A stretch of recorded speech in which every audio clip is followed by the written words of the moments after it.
வளைகுடா நாடுகளில் போர் சூழல் ஏற்பட்ட நிலையில் மாநிலங்களோடு மத்திய அரசு ஆலோசனை மேற்கொள்வதை நாம் அண்மை செய்தியாக பார்த்து கொண்டிருக்கின்றோம். கூடுதல் விவரங்களை செய்தியாளர் நந்தினி வழங்க கேட்கலாம். நந்தினி, மாநில தலைமை செயலாளர்களோடு மத்திய அரசு ஆலோசனை மேற்கொள்ள உள்ள தகவல் வெளியாகியுள்ளது. கூடுதல் விவரங்களை பதிவிடலாம். வணக்கம். மேற்கு ஆசியா மற்றும் வளைகுடா நாடுகளில் நிலவும் சூழ்நிலை தொடர்பாக மாநிலங்களுடன் மத்திய அரசு ஆலோசனை மேற்கொள்கிறது.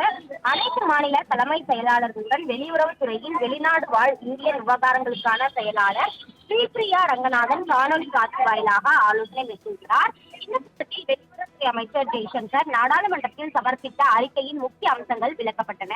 மேலும் அந்த பகுதியில் உள்ள இந்திய தூதரகங்கள் மற்றும் துணை தூதரகங்கள் இந்தியாவின் பாதுகாப்பை உறுதி செய்ய மேற்கொண்டு வரும் நடவடிக்கைகள் குறித்து தகவல்களும் வழங்கப்பட்டன. இந்திய தூதரகங்கள் வெளியிட்டு வரும் அறிவிப்புகள் மற்றும் ஆலோசனைகளை மாநிலங்கள் மற்றும் யூனியன் பிரதேசங்கள் பொதுமக்களிடம் கொண்டு சேர்க்கவும் அறிவுறுத்தப்பட்டிருக்கிறது.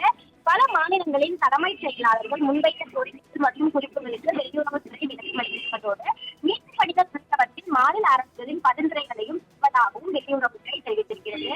பிப்ரவரி 28ஆம் தேதியிலிருந்து தொடங்கிய மோதலுக்கு பிறகு இதுவரை 67,000க்கும் மேற்பட்ட இந்தியர்கள் பாதுகாப்பாக இந்தியா திரும்பியுள்ளதாக வெளிநாடு வாழ் இந்திய விவகாரங்கள் துறை செயலாளர் ஸ்ரீபிரியா தெரிவித்திருக்கிறார். அந்த வகையில் தான் மேற்கு ஆசிய மற்றும் வளைகுடா நாடுகளில் நிலவும் சூழ்நிலை தொடர்பாக மாநிலங்களுக்கு மத்திய அரசு ஆலோசனை மேற்கொள்கிறது குறிப்பிடத்தக்கது.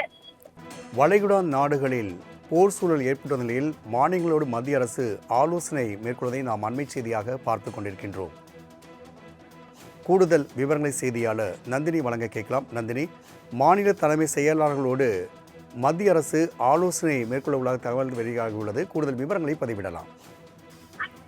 வணக்கம். மேற்கு ஆசியா மற்றும் வளைகுடா நாடுகளில் நிலவும் சூழ்நிலை தொடர்பாக மாநிலங்களுடன் மத்திய அரசு ஆலோசனை மேற்கொள்கிறது. அனைத்து மாநில தலைமை செயலாளர்களுடன் வெளியுறவுத்துறையின் வெளிநாடு வாழ் இந்திய விவகாரங்களுக்கான செயலாளர் ஸ்ரீபிரியா ரங்கநாதன் காணொலி காட்சி வாயிலாக ஆலோசனை மேற்கொள்கிறார். இந்த கூட்டத்தில் வெளியுறவுத்துறை அமைச்சர் ஜெய்சங்கர் நாடாளுமன்றத்தில் சமர்ப்பித்த அறிக்கையின் முக்கிய அம்சங்கள் விளக்கப்பட்டன. மேலும் அந்த பகுதியில் உள்ள இந்திய தூதரகங்கள் மற்றும் துணை தூதரகங்கள் இந்தியாவின் பாதுகாப்பை உறுதி செய்ய மேற்கொண்டு வரும் நடவடிக்கைகள் குறித்து தகவல்களும் வழங்கப்பட்டன. இந்திய தூதரகங்கள் வெளியிட்டு வரும் அறிவிப்புகள் மற்றும் ஆலோசனைகளை மாநிலங்கள் மற்றும் யூனியன் பிரதேசங்கள் பொதுமக்களிடம் கொண்டு சேர்க்கவும் அறிவுறுத்தப்பட்டிருக்கிறது.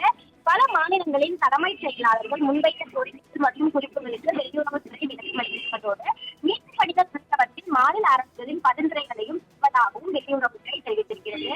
பிப்ரவரி 28ஆம் தேதியிலிருந்து தொடங்கிய மோதலுக்கு பிறகு இதுவரை 67,000க்கும் மேற்பட்ட இந்தியர்கள் பாதுகாப்பாக இந்தியா திரும்பியுள்ளதாக வெளிநாடு வாழ் இந்திய விவகாரங்கள் துறை செயலாளர் ஸ்ரீபிரியா தெரிவித்திருக்கிறார். அந்த வகையில் தான் மேற்கு ஆசிய மற்றும் வளைகுடா நாடுகளில் நிலவும் சூழ்நிலை தொடர்பாக மாநிலங்களுக்கு மத்திய அரசு ஆலோசனை மேற்கொள்கிறது குறிப்பிடத்தக்கது. நந்தினி, தகவலுக்கு நன்றி.